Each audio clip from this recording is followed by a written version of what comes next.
In this video, we'll discuss branding SharePoint Online using custom styles. Let's start with a quick review of cascading style sheets, or CSS. CSS are rules that set styles like color, font, size, positioning, and background images in a web page. Selectors are used to find elements to apply styles to. You can select by ID, select by class. You can use selectors to find siblings and ancestors of other elements. You can also use pseudo classes like visited and hover to select elements based on their current state. The cascading aspect of CSS determines what rule to apply if multiple rules apply to an element. In general, the most specific style defined latest in the page will be applied. Now let's take a look at using SharePoint alternate CSS to style your site. SharePoint Online allows you to create a custom style sheet to override the SharePoint styles. This includes setting fonts and colors, background images, and hiding and repositioning elements. You upload your style sheet to the style library. It's a best practice to use a subfolder to separate, for example, style library /contoso/style.css. You then set a reference to that CSS file via site settings. SharePoint will ensure that it references your custom style sheet after the default styles. Themable styles take custom CSS a step further. They allow your styles to take advantage of the currently applied theme. For this to work, style sheets must be in a themable location. This means a themable folder in a style library, either directly under the style library or under a language-specific folder, like ENUS. Again, you can place these styles in a subfolder to keep them grouped together logically. SharePoint theme comments are then used to define how to apply the theme to a style. You can replace a font, color, or even recolor an image based on the currently selected theme. Here are some other SharePoint CSS tips. You should use the IE developer tools or Firefox's Firebug to identify style elements to override. The common elements you will be overriding are often prefixed with S4- in the classes for the main styles or MS-WP for web parts. You can note that the S4-NotDialog class is used to hide elements when modal dialogues are shown. In addition, you can review the core v4.css for the full list of styles. You'll note that some styles are defined as body and then pound the element ID. For those styles, you need to match this specificity to make sure that your style overrides the style defined by SharePoint. It's also a good tip to reference your images relative to the style sheet. Let's switch over to Visual Studio and take a look at a demonstration of branding SharePoint Online with custom styles. We've now opened Visual Studio 2010. I have a SharePoint project called Branding with Alternate CSS open.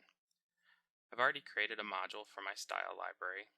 It has a subfolder for the English US language and a Contoso alternate style folder to organize all my style assets. Currently I have a Contoso logo and a header gradient file. These are images that we'll use. I'm going to add a new item. So I'm going to go and find the template for style sheet. I'm going to add a style sheet called Contoso alternate style.css. Now I'm going to make an edit to the elements.xml file.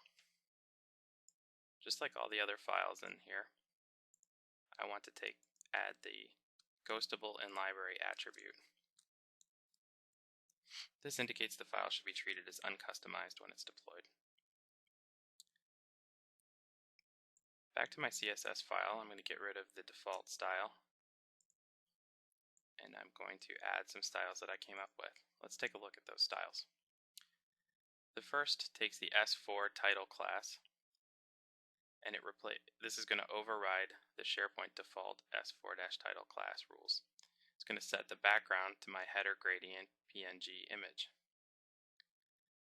The next rule is going to set the background color for the left navigation area.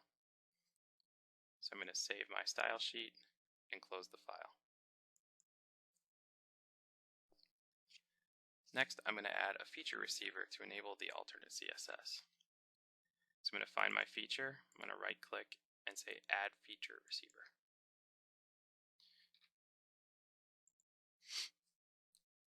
First thing I'm going to do is add a new using statement.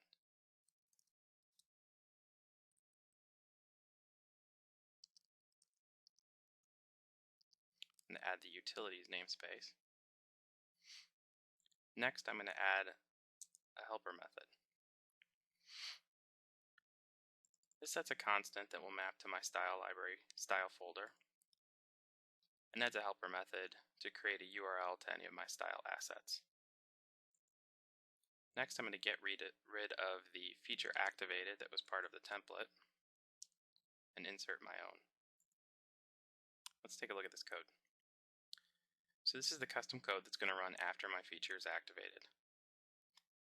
Using the properties that it receives, it's going to open up my SP site and SP web, and then it's going to check in all of the files so that they'll be applied properly. Finally, it's going to set the alternate CSS and site logo using my helper method to create the proper paths. It'll then call update on the web to save the changes.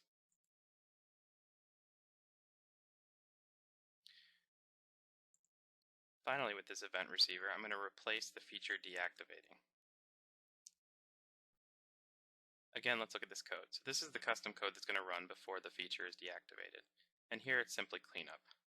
Once again, we're going to open the site and the web.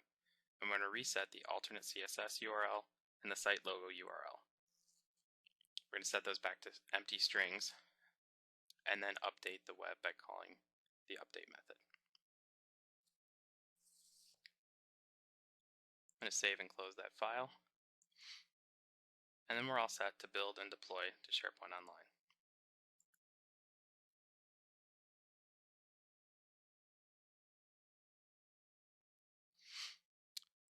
Now you can see my SharePoint Online site. It has the default styles applied. I'm going to go into my solution gallery, and you can see the branding with alternate CSS solution has been copied up into the solution gallery. I'm going to click on this and click Activate, and click Activate in the dialog. And now you can see my changes have taken place. Let's go look at them on the home page. Here you can see my Contoso logo. My gradient shading has been applied to the top as a background image, and I've changed the color on the left navigation.